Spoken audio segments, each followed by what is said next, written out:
Welcome to LEARN.COM, and I, Ashutosh Tripathi, once again welcome you to the second part of a very important topic, tenses. The first part we had covered in the previous video, whereby I took up the present tense. So in the second part, I'm going to take past tense, all four cases of the past tense.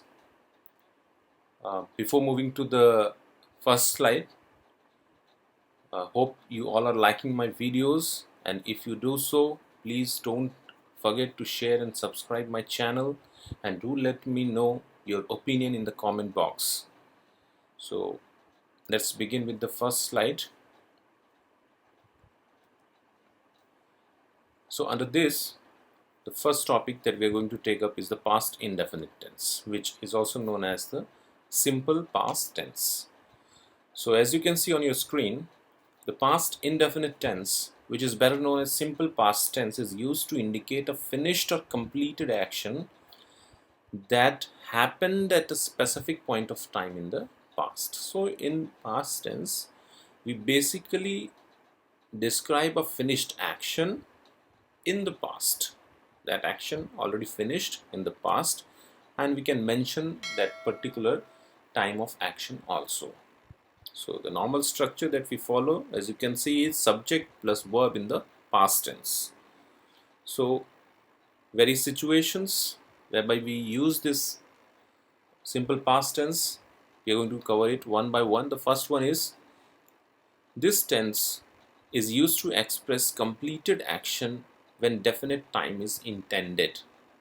So whenever we wish to express a completed action, and we want to mention the definite time also, that at what time in the past that action happened, then we use this tense.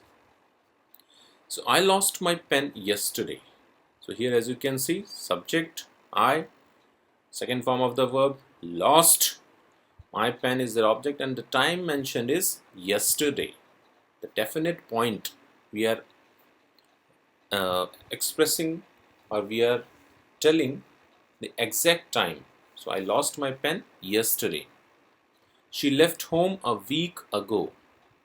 Subject, second form of the verb, and time mentioned is a week ago. I saw him in the garden. Subject I, second form of the verb saw, in the garden. Now this, in the garden, I saw him in the garden. That is when I was there, means I was also present there at that particular time.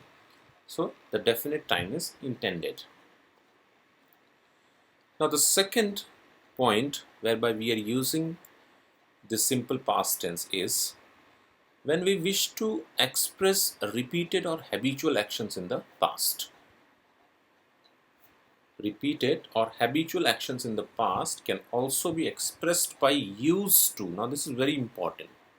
So this used to, combination of these two words, is used to express repeated or habitual actions in the past. As you can see in the example, we used to write a story every week. So this action of writing the story was taking place in the past.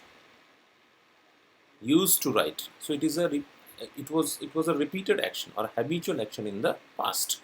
So these two combination of words, used to, it is used to express the repeated or habitual actions in the past. He used to play chess when he was at school. He used to play chess means he played chess when he was at school regularly. Repeated action. Now here in this case, some people are making mistake while the usage of this used to. We have mentioned here, a common mistake is to use the past continuous for repeated or habitual action in the past. In such situations, we must use simple past only. Now, because some people might get confused that since the action was continued in the past, so they are having the habit of using past continuous tense, which is wrong. As you can see in the example, last year we were going to cinema every Sunday. So this is a wrong way. Last year we were going to cinema every Sunday. We are not supposed to use past continuous tense to express repeated or habitual actions in the past. Instead, we can use simple past. Last year, we went to cinema every Sunday. This is the correct form. Last year, we went to cinema every Sunday. Now, the next, past continuous tense. Now, the past continuous tense is used to indicate an action that was happened in the past for a period of time in a particular context. Means the action continued for a particular time. Past continuous. As you can see, the structure is subject plus was verb plus ing form of the verb, and some specific time can be mentioned. Now, the cases whereby we are using it, the first one is past continuous tense is used to indicate actions in the progress in the past. Any action which was continuous in the past, any action which was continuous in the past can be expressed with the help of past continuous tense with the given structure. The examples: he was living abroad in 2019.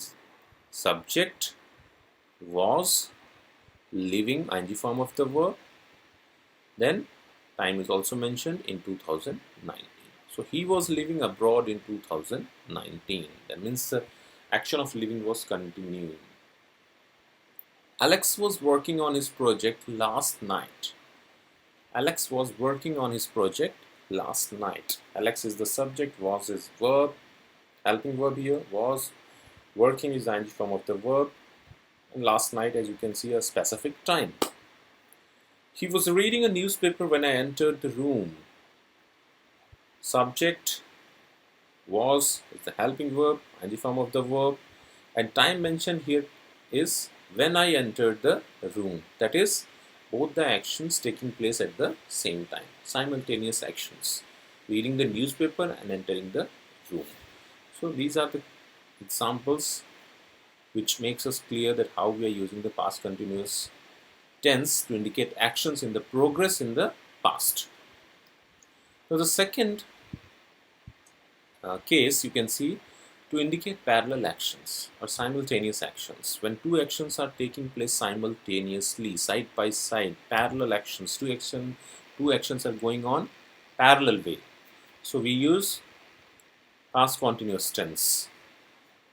Alex was reading while Jane was writing. Means these two actions, Alex was reading and Jane was writing. These two actions are going on in a parallel way, simultaneous, side by side. So Alex was reading while Jane was writing. So in such cases also we use past continuous tense, that is to represent parallel actions in the past. While I was cleaning the room, my mother was cooking dinner. Again, two actions happening simultaneously, cleaning the room and cooking the dinner. Two different actions taking place simultaneously. So we are using past continuous tense. Third one is to indicate that an activity was continuous over a certain period. Adverbials beginning with all emphasize continuity. Here in this case, sometimes we use adverb all, as you can see here. The adverb all, it emphasizes continuity, means it shows continuity.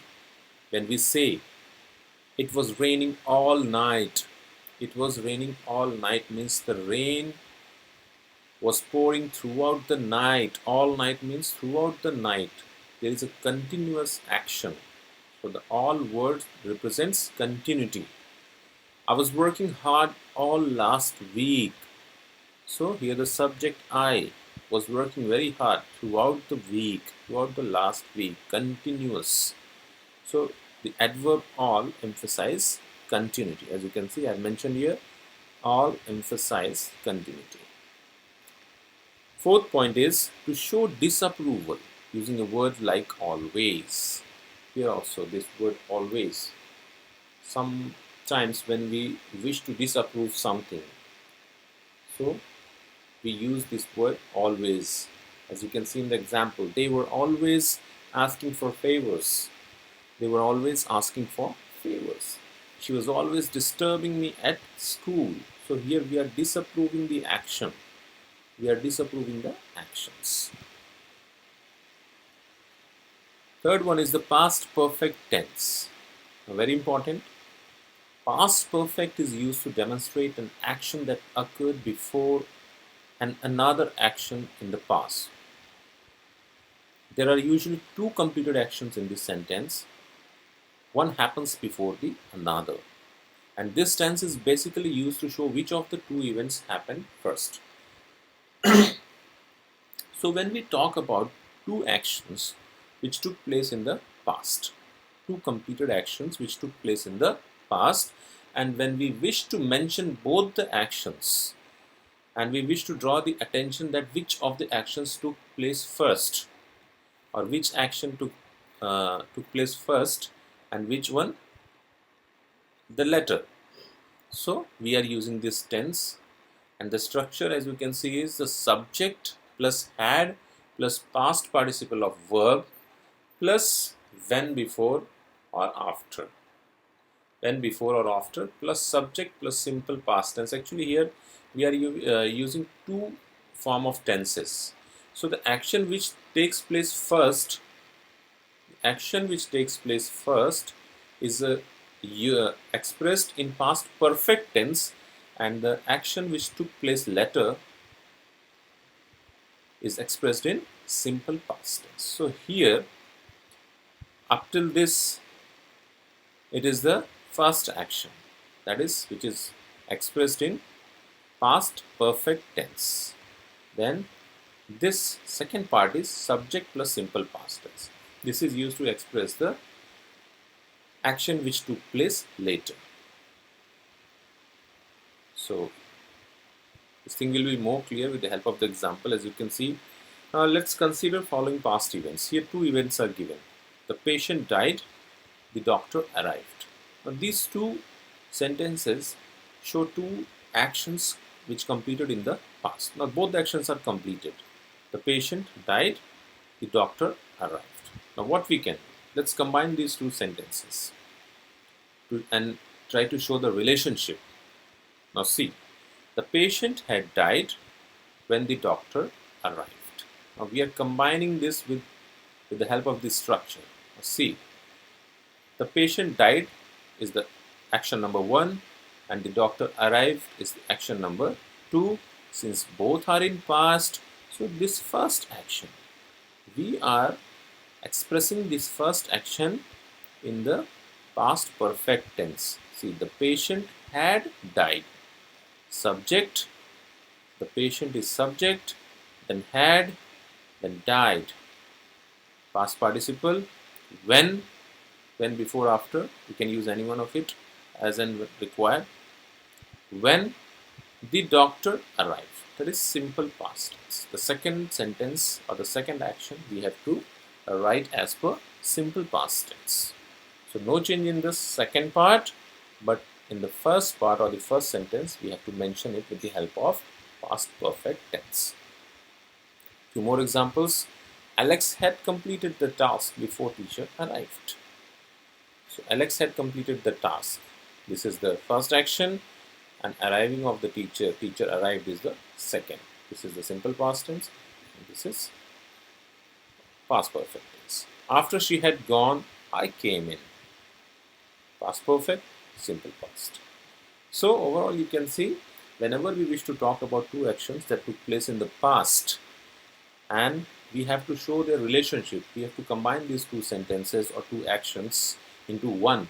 Then to express the first action we use past perfect tense, and the second action is expressed by simple past tense. Now this tense is used to express a point of time in the past to show that event occurred before that point. Now a particular point, when the event completes before a particular point, before a particular time, and we wish to express it, then also we use this tense. By 5 o'clock he had read most of the novel. Means the reading of the novel was completed before 5 o'clock, or by 5 o'clock, before 5 o'clock actually. So when we wish to show that the event occurred before that point, before a particular point or before a particular time. So here the particular time is 5 o'clock. So the action of reading the novel completed before 5 o'clock. In 1968, he had been employed as a clerk for 5 years.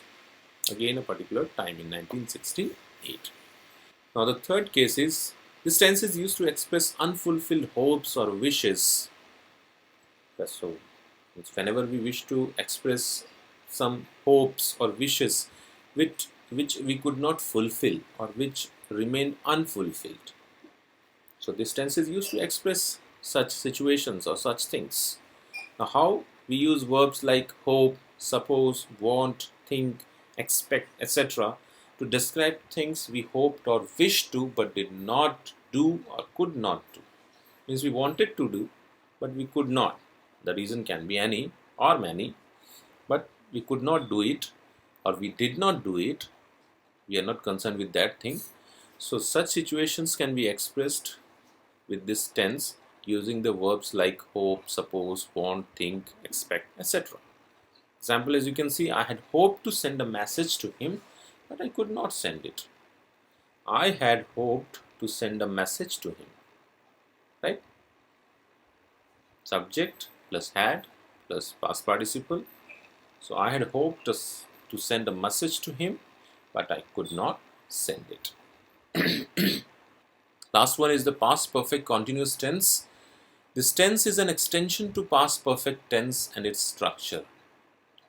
This tense is used to demonstrate an action which continued for a specific period of time but stopped before another action. So, simple way we can say it's an extension to past perfect tense. It is just an extension to past perfect tense and it is used to demonstrate an action which was continuous for a specific period of time but stopped before the another action. It was continuous for a particular time of period, but as soon as the second action was about to start, it stopped. The structure, as mentioned on the screen, is subject, had plus been plus verb in the ing form, and then since and for. Example, as you can see, Alan had been playing cricket for 18 years before he retired. So here the subject Alan was playing cricket for 18 years, means the action was continuous for 18 years. When the second action happened, that is the action of retirement. So the first action stopped as soon as the second began, that is he retired. We had been waiting for half an hour when the other team arrived. We had been waiting for half an hour. This is the first action which was continuous for half an hour, but the action completed when the other team arrived. As soon as the other team arrived, the first action completes. Alex had been living in Mumbai since 2007 before he moved to Delhi. Now here, the action of living in Mumbai was continuous up to 2007. But when the second action took place, that is the subject moved to Delhi, this first action ended. So this is the way how we are using the past perfect continuous tense. This we come to an end of the second part of the topic tenses. Hope you liked the video, understood it very well. Please do let me know your opinion in the comment box, and don't forget to share and subscribe my channel. Thank you for watching the video. See you soon. Take care. Goodbye.